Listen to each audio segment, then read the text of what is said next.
যাদের যাদের মন ভেঙেছে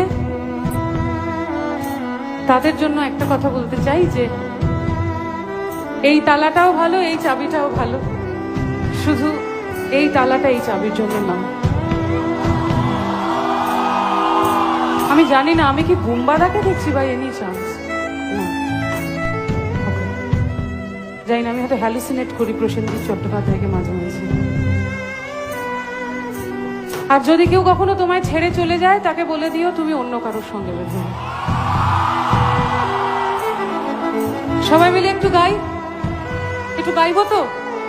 তোমার আমার কথাগুলো প্লিজ একটু মাথায় রেখো, তাহলে জানবো সত্যি সত্যি আমার ভালোবাসো। তুমি যাকে ভালোবাসো তার জীবনে ঝড়, তোমার কথার শব্দ দূষণ আমার দরজায় খিল দিয়েছে। তুমি